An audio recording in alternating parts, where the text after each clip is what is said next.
Bugün sizə həm göz oxşayan, həm də çox dadlı nar salatı hazırlayıram. Videomuz çox uzun alınmasın deyə bütün ərzaqlarımızı əvvəlcədən hazırlamışam. 2 ədəd toyuq filesini qaynadıb doğramışam. 4 ədəd soyutma yumurtanı da doğramışam.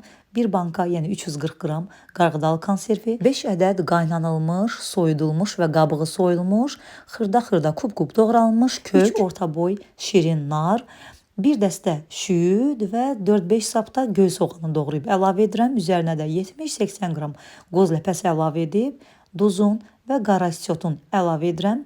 Bolluca mayonez əlavə edərək salatımızı yaxşıca qarışdırıram. Ərzaqların miqdarını tam olaraq bir daha açıqlama bölümündə qeyd edəcəm, oradan baxarsınız. Yaxşı-yaxşı qarışdırmaq lazımdır ki, bütün ərzaqlar, ingrediyentlər hamısı qarışsın.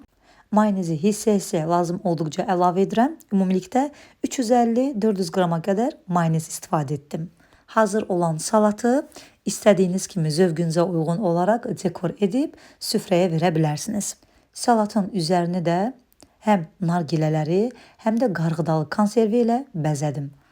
Salatı bu cür hazırlasanız, əmin olun ki, həm salata baxanda doymayacaqsınız, həm də dadından doymayacaqsınız.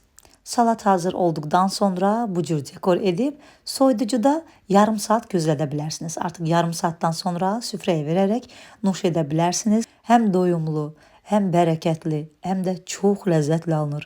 Mütləq hazırlayın. Videonu mütləq yaddaşa verin ki, resepti itirməyəsiz. Zəhmətə dəyər verib videonu bəyənməyi unutmayın. Yeni videolarda görüşmək ümidi ilə sağ olun, salamat qalın.